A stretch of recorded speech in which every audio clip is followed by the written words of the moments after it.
Hello guys, this is Brian with Vermillion Enterprises again today. I know 2 videos in one day. You're either really excited or you're like, what's wrong with this guy? We are Vermillion Enterprises, 5324 Spring Hill Drive in sunny Spring Hill, Florida. Today is what, Tim? June 15th. Yes. 2022. We're not going to do premiums, but we're going to touch back on an issue that I've mentioned a number of times in our videos, and just kind of give you guys a visual demonstration of what I mean. And that issue is, as you become an older collector, and you either really aren't into it anymore, or just understand that you're preparing for your family's future with your collection.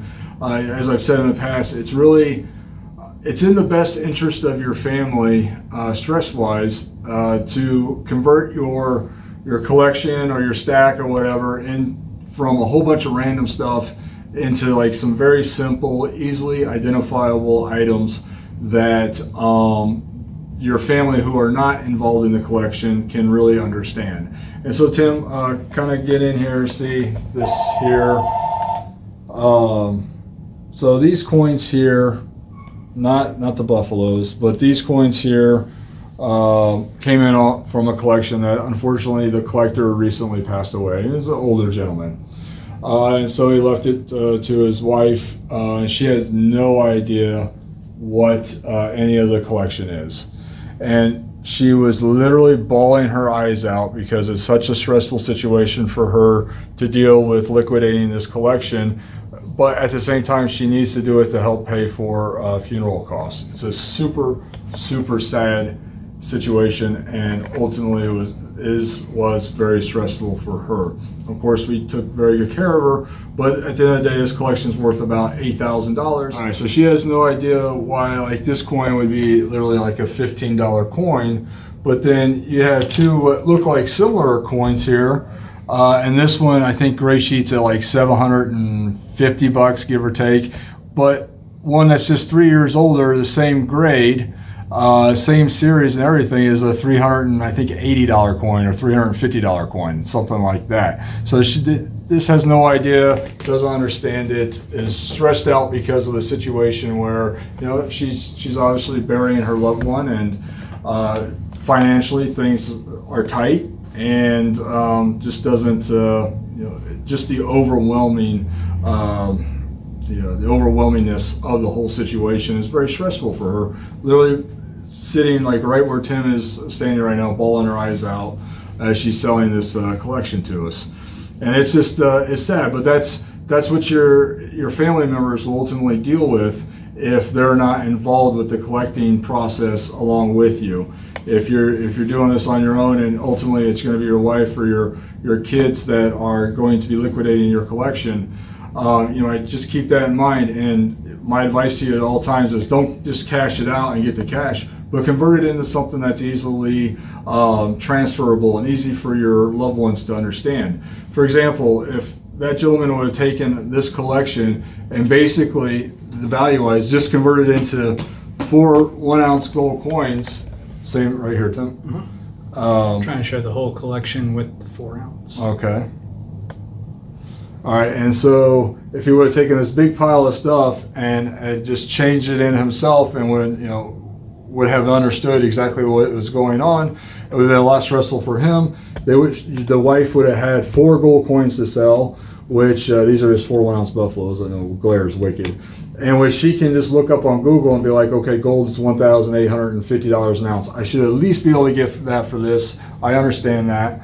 Or it could convert it into silver, which is, we got 300-ounce bricks and a 50-ounce brick there. So she'd be able to look online, okay, silver is $21.50 an ounce. I have 350 ounces. I can do that math pretty easily and understand that I should get, somewhere around whatever that dollar amount is. All right, so that's the whole message here, guys. And we've talked about this before in previous videos. If you're definitely done with collecting, or you're an older collector who's just kind of winding down with his collection, I really do stress the fact, hey, for your loved one's sake, convert it into straight bullion, which is very easy for them to understand, and also preserves your wealth too as inflation and goes up. Where we know what's going on in the world right now with the recession, inflation, dropping of the purchasing power of the dollar. So you maintain that by converting all this into silver and gold bullion, which is easily transferable for your loved ones. All right, so that's just the message. We've talked about that at least a half a dozen times, and I wanted to give like a clear visual representation of exactly what this scenario is. And this is a scenario that we deal with, probably once or twice a week, and at some level or another. Sometimes it's just $300 or $400. Sometimes it can be literally $250,000. So it's just our advice is just make it easy for your loved ones. That's all.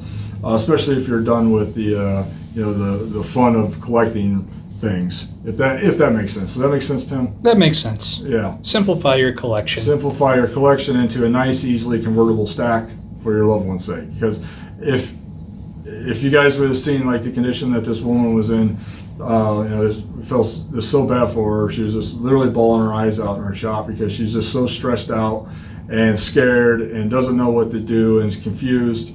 And and unfortunately, too, if your loved ones take it to the wrong shop, there's all sorts of horror stories out there, right? So let's just something to keep in mind in the back of your head. And that's just something I wanted to show one more time, put another video out just one more time for that. On the video that we released this morning, we got asked an interesting question, so I'll change the topic here for just a second. We talked about how it's nice seeing that other YouTubers are coming online saying that there's no silver shortage, that other people are finally realizing this and waking up. And a gentleman named Willowick Bob responded saying, asking a question, would not a rising price point in silver, meaning that demand rose more than supply, and with the supply not being able to accommodate that rising demand due to scarcity, i.e. a shortage, and then he's got this cute little winking eye emoji type thing at the end of his question.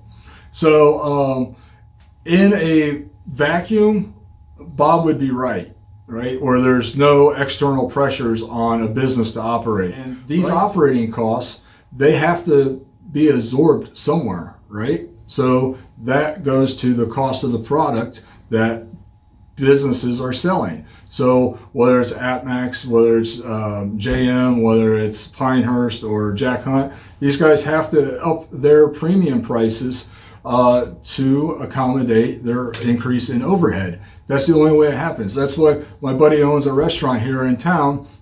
It's a very successful restaurant. His big thing is breakfast, right? A plate of eggs and bacon now, he's charging $10 for. $10, and he's making nothing on it. That doesn't mean that the bacon and eggs are scarce in the grand scheme of things. It means that operating costs have gone up so much that that's what he has to charge to get it, to actually provide to his customer and still keep the lights turned on. So in a vacuum, Willowick Bob is 100% correct, but we're not in a vacuum. We have labor shortages. We have COVID still rearing its ugly head up from time to time. We have huge increases in utility bills and insurance bills. Real estate taxes are going up. So all of this has to get absorbed somewhere. Doesn't mean that silver got short. It just means that the price went up because the operating costs of everybody else went up. Think of what gas. All right, gas, 2 years ago, Tim, was $2.75 here, give or take. Give or take? Yeah, maybe $3. Now it's $5. So in that 2 year period, that cost has to go somewhere, right?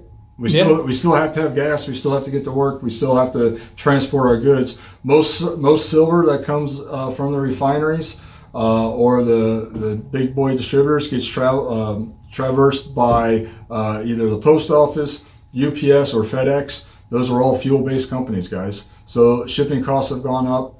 Everything's gone up. So that in the silver and gold world has to translate into premiums going up. Doesn't mean there's a shortage, just means the cost of operating has gone up.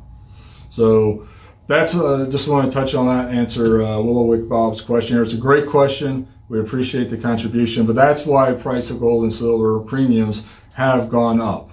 And the gold not so much as silver, but silver is, it's heavier, it's bulkier, it's harder to travel with. All right, sorry about the interruption there, guys. We had a customer walk in. So yeah, just wanted to touch base with Willowick Bob's question here. Great question. Anytime you guys got questions or comments or whatever, or thoughts, please put them up there. We'll do our best to answer them and bring them into conversation if we can. But today's June 15th, 2022. And is there anything you want to add to that, Tim? Nope. All right, hit that like, subscribe, and comment button. And we appreciate all the contribution and business you guys have brought our way. And we'll be happy to help with anything in the future that we can do for you guys. Appreciate it. Thank you.